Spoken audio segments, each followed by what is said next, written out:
Hello दोस्तों, स्वागत है आपका एक नई वीडियो में। अभी थोड़ी देर पहले हमने एक वन शॉट डाला है जिसमें 2023 का पूरा पेपर बॉटनी का सेकंड पेपर फिफ्थ सेमेस्टर का सॉल्व करवा दिया था और ये 2024-25 का पेपर है भाई।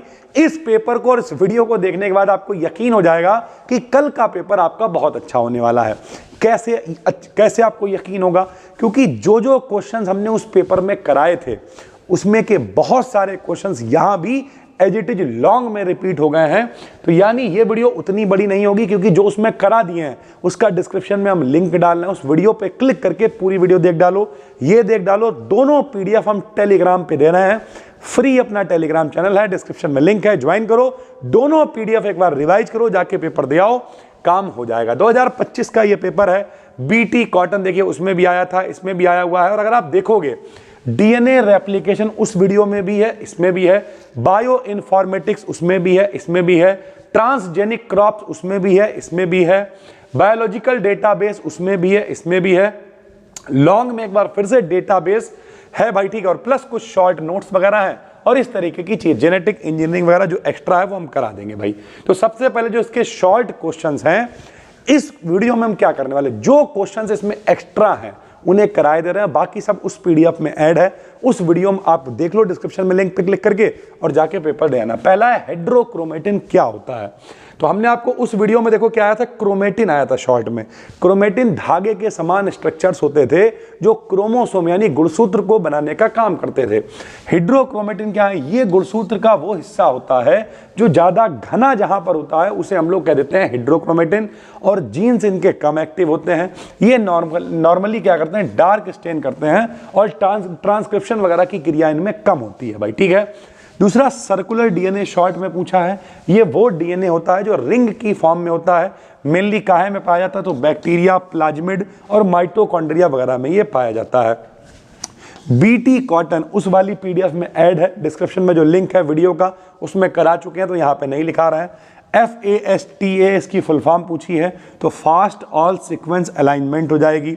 सिग्मा प्रोटीन्स क्या होते हैं? तो सिग्मा प्रोटीन बैक्टीरिया में आरएनए पॉलीमरेज का पार्ट होता है जो प्रमोटर रीजन को पहचानता है और ट्रांसक्रिप्शन स्टार्ट करने में हेल्प करता है। यानी सिग्मा प्रोटीन का मोटा मोटा काम क्या है कि ये जो ट्रांसक्रिप्शन का प्रोसेस है इसे स्टार्ट करने में ये हेल्प करता है और प्रमोटर रीजन को पहचानने का काम करता है।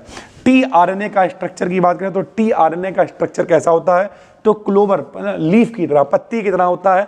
इसमें जो एंटीकोडॉन लूप होता है, एक्सेप्टर आर्म होता है जहां एमिनो एसिड जुड़ा हुआ होता है। टीआरएनए क्या करता है? एमिनो एसिड को जोड़ के रखता है और पत्ती के समान इसकी संरचना होती है। एलिसा परीक्षण उसमें आया था, देखो इसमें भी आया है, इसमें फुल फॉर्म पूछी है। तो एंजाइम लिंक्ड इम्यूनोसॉर्बेंट ऐसे इसका पूरा नाम होता है, ठीक है।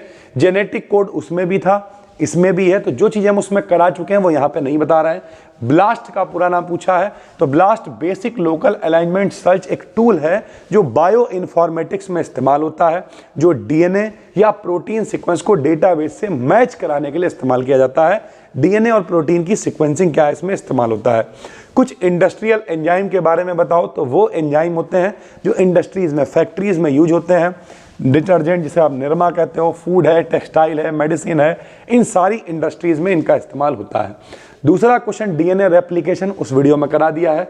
बायो इन्फॉर्मेटिक्स उसमें करा दिया है। ट्रांसजेनिक क्रॉप्स भी उसमें करा दी हैं। बायोलॉजिकल डेटाबेस भी उसमें आया हुआ था। लॉन्ग में सारे क्वेश्चंस आए हुए हैं भाई, ठीक है।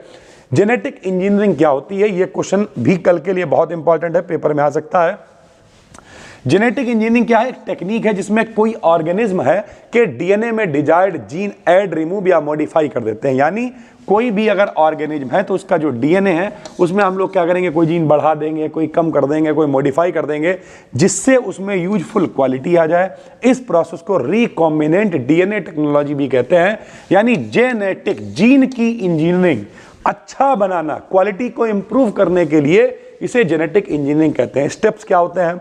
जो जीन है उसे पहले अलग कर लेंगे, फिर वेक्टर में जीन को जोड़ेंगे, होस्ट सेल में क्या हो जाएगा, ट्रांसफर कर दिया जाएगा और फाइनली एक्सप्रेशन ऑफ जीन हमें मिल जाएगा। यानी जो जीन पे हमें एक्सप्रेस करना है वो हो जाएगा।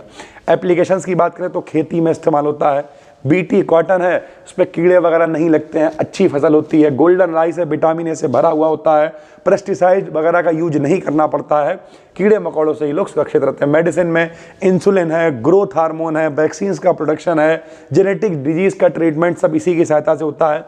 देख लेंगे जीन्स में कौन सी बीमारियां हैं, उन पे काम कर सकते हैं। फैक्ट्रियों में इस्तेमाल होता है, फ्यूल बनाने में, बायोप्लास्टिक बनाने में, रिसर्च में इस्तेमाल होता है, जीन की फंक्शन स्टडी में, ट्रांसजेनिक एनिमल्स का डेवलपमेंट करने में। ओवरऑल बात करें तो जेनेटिक इंजीनियरिंग ने एग्रीकल्चर हो, मेडिसिन हो, इंडस्ट्री हो, हर फील्ड में रेवोल्यूशन ला दिया है।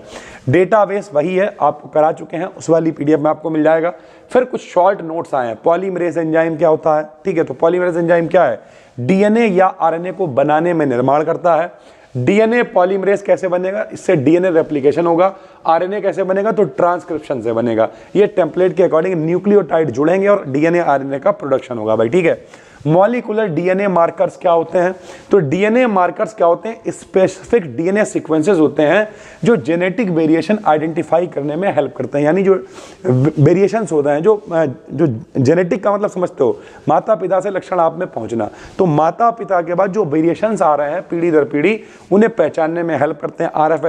RFLP है, RAPD है, AFLP है, SSR है, ये सारे प्लांट की ब्रीडिंग में, जेनेटिक डाइवर्सिटी में, मतलब ओवरऑल बात करें तो ये नाम ही है उसका, मॉलिक्यूलर डीएनए मार्कर। यानी ओवरऑल एक पीढ़ी से दूसरी पीढ़ी में पहुंचते पहुंचते अगर आपको बदलाव चाहिए, डाइवर्सिटी चाहिए, उन पर रिसर्च करनी है, तब आप इस्तेमाल करोगे डीएनए मार्कर्स का भाई, ठीक है। PCR बहुत इंपॉर्टेंट है, पॉलीमरेज चेन रिएक्शन होती है, टेक्निक है जो कैसे बनती है, डीएनए की मिलियंस ऑफ कॉपी से बनती है। डीएनए का रेप्लिकेशन हो रहा है उससे बनती है। सबसे पहले डीनेचुरेशन होता है, फिर एनीलिंग होती है, फिर एक्सटेंशन करके अलग कर लिया जाता है। डिजीज बीमारी को पहचानने में, फॉरेंसिक में, रिसर्च में, इन सब में इस्तेमाल होता है।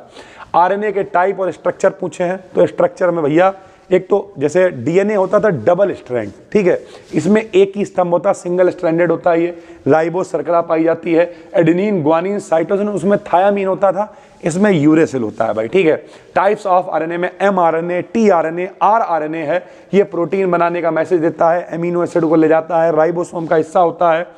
Methods of construction of phylogenetic tree, phylogenetic tree को बनाने की क्या मेथड है, तो ये एक ट्री कैसा है, एवोल्यूशन रिलेशनशिप दिखाता है कि किस तरीके से पेड़ पौधों की जो ग्रोथ है, इससे रिलेटेड ये पेड़ है भाई, ठीक है। क्या मेथड है, तो डिस्टेंस बेस्ड मेथड होता है, जिसमें UPGMA आ जाता है, नेबर ज्वाइनिंग आ जाती है, कैरेक्टर बेस्ड मेथड भी होते हैं, जिसमें मैक्सिमम भी आ जाता है, और जो मैक्सिमम लाइकलीहुड वाला भी आ जाता है। और साथ ही साथ अगर हम लोग यूज की बात करें तो एवोल्यूशन की स्टडी कर रहे हैं कि किस तरीके से पौधों में ग्रोथ हो रही है, उनका क्लासिफिकेशन क्या हो रहा है, इन सब में इसका इस्तेमाल करा जाता है भाई, ठीक है। तो ये आप कहोगे सर जी बहुत जल्दी खत्म कर दिया, भाई जल्दी नहीं खत्म किया है, कल आपका पेपर है तो जल्दी ही तो खत्म करना पड़ेगा। हकीकत यह है कि 2023 वाले लगभग क्वेश्चन कह सकते हैं, 23 वाला ही पूरा पेपर आप देख रहे हो 24 में छपा हुआ है।